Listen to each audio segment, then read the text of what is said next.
نحمدہ ونصلی علی رسولہ الکریم اما بعد فاعوذ باللہ من الشیطان الرجیم بسم اللہ الرحمن الرحیم۔ عزیز طلباء و طالبات، السلام علیکم۔ میں ذیشان کمال اردو کے لیکچر کے ساتھ آپ کی خدمت میں حاضر ہوں۔ پیارے بچوں، آج ہم سبق سر سید احمد خان کے سر سید کے عادات و خصائل سبق کا یہاں سے اقتباس پڑھیں گے۔ ابتدا سے ان کا یہ حال رہا، یہاں سے لے کر صفحہ 13 پہ یہ لوگ ان کے نہایت شکر گزار رہے یہاں تک۔ تو یہاں تک جو اہم الفاظ ہیں ان کے معنی دیکھ لیجئے۔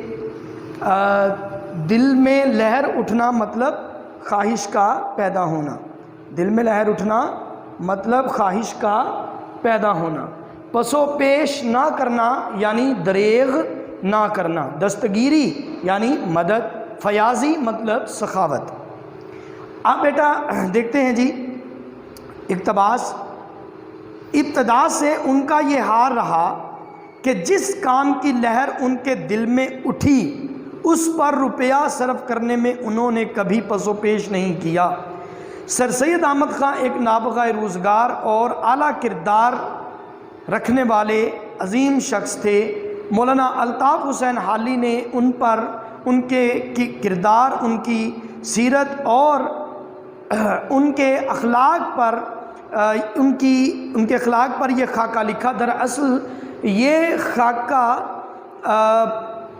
الطاف حسین حالی کی لکھی ہوئی سر سید کی سوانح عمری، جس کا عنوان کیا ہے؟ حیات جاوید، اس کے مختلف اجزاء کو ملا کر بنایا گیا ہے۔ تو الطاف حسین حالی سر سید احمد خان کے متعلق لکھتے ہیں کہ جب بھی ان کے دل میں کسی چیز کے متعلق کوئی خواہش پیدا ہوئی یا کوئی تمنا ان کے دل میں اٹھی، انہوں نے اپنی خواہش کی تکمیل کے لیے ہر ممکن کوشش کی، کبھی پیسے خرچ کرنے سے دریغ نہیں کیا۔ انہوں نے پیسوں کو، دنیا کی دولت کو، زر کو اہمیت نہیں دی۔ اکثر لوگ مال و زر سنبھال کر اور دنیا کی دولت جمع کر کے رکھتے ہیں تاکہ وہ ایک بڑے جاگیردار بن سکیں، وہ امیر بن سکیں، لوگوں کی نظروں میں دولت کی بنیاد پر ان کی عزت ہو۔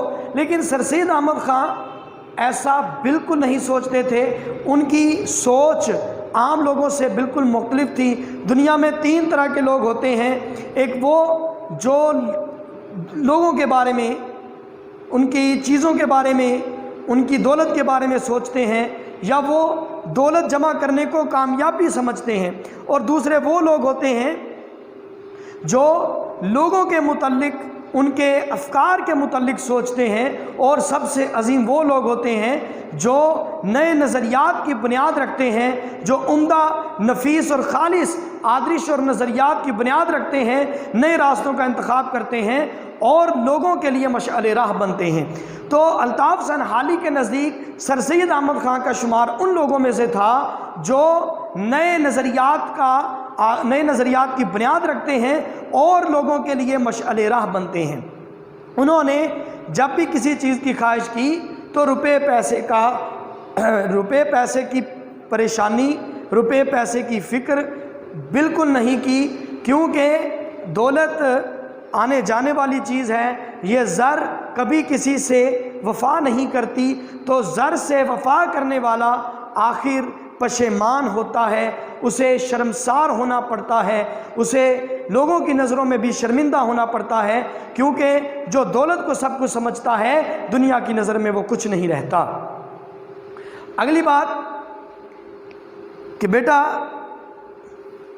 وہ اپنے کھانے پہننے کے اخراجات میں تنگی کر سکتے تھے اور کرتے تھے، یعنی انہوں نے اگر کوئی چیز خریدنی ہے تو اپنے کھانے پینے یا پہننے میں وہ اخراجات کم کر دیتے تھے، لیکن جہاں ان کے شوق کا معاملہ ہوتا وہاں وہ پیسہ خرچ کرنے سے دریغ نہیں کرتے تھے، ہرگز پس و پیش نہیں کرتے تھے پیسہ خرچ کرنے سے۔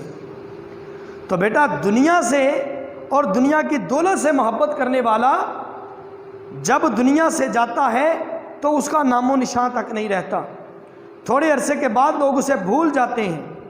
لیکن جو لوگ افکار، نظریات سے اور آدری سے محبت کرتے ہیں، دنیا سے یا دنیا کی دولت سے محبت نہیں کرتے، وہ لوگ ہمیشہ کے لیے زندہ رہتے ہیں۔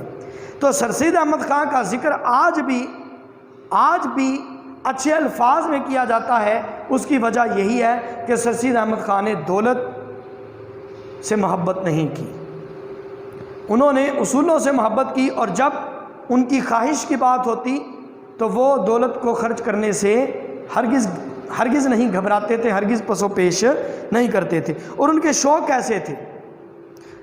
ان کے شوق تھے، ان کا شوق کیا تھا؟ مطالعہ کرنا، کتابیں پڑھنا، لوگوں کی خدمت کرنا، لوگوں کی مدد کرنا۔ تو ان معاملات میں دولت کو خرچ کرتے ہوئے وہ دریغ نہیں کرتے تھے۔ جو کتاب ان کو تلاش ہوئی، اگر وہ 20 گنی قیمت پر بھی ملے تو اس کو خریدے بغیر نہیں چھوڑا۔ یہ کتاب سے محبت ہے، کیونکہ لوگ مر جاتے ہیں لیکن کتابیں زندہ رہتی ہیں۔ انسان علم سیکھتا ہے مستند لوگوں کی گفتگو سے، مستند مصنفین کی کتابوں سے اور سفر کے ذریعے۔ تو کتابیں غیر ناطق استاد ہوتی ہیں، اس لیے کتابوں سے محبت کرنی چاہیے، اچھی کتابیں خریدنی چاہیے، اچھی کتابوں کا مطالعہ کرتے رہنا چاہیے، کیونکہ ایک دن میں کوئی عالم نہیں بنتا، لیکن ہر روز کا تھوڑا تھوڑا مطالعہ انسان کو عالم بنا دیتا ہے۔ آگے بیٹا، مستحقوں کی امداد اور دستگیری کرنے کی بھی ان کی نسبت بے شمار مثالیں ہیں۔ بیٹا مستحق لوگوں کی ہمیشہ مدد کرتے تھے، ان کے کام آتے تھے۔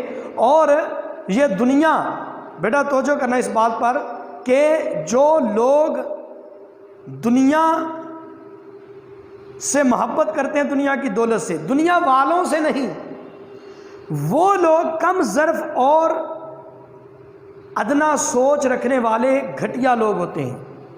لیکن عمدہ لوگ وہ ہوتے ہیں جو دوسروں کو نفع پہنچاتے ہیں، جو دوسروں کی مدد کرتے ہیں۔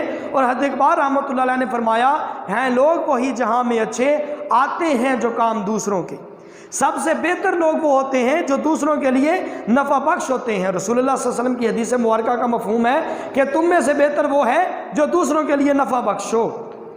تو بچوں، سر سید کی جوان مردی و فیاضی صرف اس میں محدود نہ تھی۔ سر سید کی مثال ایک درخت کی، اب مصنف نے سر سید احمد خان کو ایک پھلدار شجر سے تشبیہ دی۔ جس طرح ایک پھلدار شجر اپنی زندگی کے ہر حصے میں لوگوں کے لیے، حضرت انسان کے لیے، اللہ کی مخلوق کے لیے نفع بخش ثابت ہوتا ہے۔ سب سے پہلے وہ درخت سایہ دیتا ہے، اور اس کے سائے میں لوگ اپنی تھکان اتارتے ہیں، لوگ اپنی تھکان دور کرتے ہیں، اس پہ پرندے اپنا مسکن بناتے ہیں، پرندے اس درخت سے پھل کھاتے ہیں، انسان اس درخت سے پھل کھاتا ہے، دوسرے جانور اس درخت سے پھل حاصل کرتے ہیں۔ پھر جب وہ درخت بوڑھا ہو جاتا ہے تو اس کی لکڑی بھی ایندھن کے کام آتی ہے، اس کی لکڑی بھی حضرت انسان کے لیے نفع بخش ثابت ہوتی ہے۔ تو ایک شجر، ایک درخت اپنی زندگی کا ہر لمحہ، ہر حصہ اللہ کی مخلوق کے لیے فائدہ پہنچانے میں صرف کرتا ہے۔ اسی طرح سر سید احمد خان بھی ایک ایسے شخص تھے جنہوں نے اپنی زندگی کے ہر حصے میں لوگوں کی مدد کی، لوگوں کی خدمت کی، ان کی ذات کا ہر پہلو لوگوں کے لیے نفع بخش اور فائدہ مند ثابت ہوا۔ آگے مثال دیتے ہیں کہ غریب پیشہ وروں اور مزدوروں کے ساتھ جو فیاضانہ برتاؤ اس شخص کا تھا۔ بیٹا سب سے پہلے یاد رکھیں، غریب لوگوں کی مدد کرو، غریب لوگوں کی دستگیری کرو، اور مزدوروں کو مزدوری ان کا پسینہ خشک ہونے سے پہلے ادا کرو۔ مزدوروں کو صرف مزدوری نہیں بلکہ اس سے بڑھ کر ان کی مدد کرو۔ تو مزدوروں کی مدد کرنا یہ سر سید احمد خان کی خوبیوں میں سے، خاص خوبیوں میں سے ایک خوبی تھی۔ اور اس بات کا ثبوت اس امر سے ہوتا ہے کہ جب مستقل طور پر وہ علی گڑھ میں مقیم ہوئے تو مزدوروں کو وہ ان کی مزدوری سے بڑھ کر رقم دے دیا کرتے تھے، ان کی مزدوری سے بڑھ کر انہیں پیسہ دیتے، اور ان کی وجہ سے مزدوروں کی مزدوری میں اضافہ ہو گیا تھا کہ وہ ان کی سوچ، ان کی توقع سے بڑھ کر ان کی مدد کرتے تھے۔ وہ ہمیشہ لوگوں کو ان کی توقع اور حوصلے سے بھی زیادہ، اور حوصلے سے بہت زیادہ دیتے تھے۔ اور جہاں کہیں ان کا رہنا ہوا یہ لوگ ان کے نہایت شکر گزار رہے۔ یہی سب سے بڑی دولت ہوتی ہے کہ جہاں رکو جہاں رہو لوگ تمہارے گرویدہ ہو جائیں، لوگ تمہاری عظمت کا اعتراف کریں، لوگ تمہارے اعلیٰ کردار کی قسمیں کھائیں۔ تو سر سید احمد خان جہاں رہے انہوں نے لوگوں کی مدد کی، مزدوروں کو ان کی سوچ سے بڑھ کر مزدوری دی، ان کی زندگی کا ہر لمحہ ہر پل لوگوں کی مدد اور ان کی دستگیری میں گزرتا تھا۔ تو یہی اصل کمائی ہوتی ہے، دنیا کما لینا یہ بڑی بات نہیں، لوگوں کا دل جیتنا، ان کی مدد کرنا، ان کے کام اور ان کی دستگیری کرنا، کیونکہ درد دل کے واسطے پیدا کیا انسان کو، ورنہ طاعت کے لیے کچھ کم نہ تھے کروبیاں۔ تو اصل عبادت کیا ہے؟ اللہ کی مخلوق سے رحم دلی سے پیش آنا۔ اس لیے مولانا الطاف حسن حالی نے فرمایا کہ کرو مہربانی تم اہل زمین پر، خدا مہرباں ہوگا عرش بری پر۔ تو بچوں اس حوالے سے دیکھا جائے تو سر سید احمد خان ایک بہت عمدہ اور عظیم شخص تھے۔ تو انشاءاللہ اگلے لیکچر کے ساتھ حاضر ہوں گا، جب تک لیے اجازت چاہتا ہوں۔ اللہ امین ناصر، خدا حافظ۔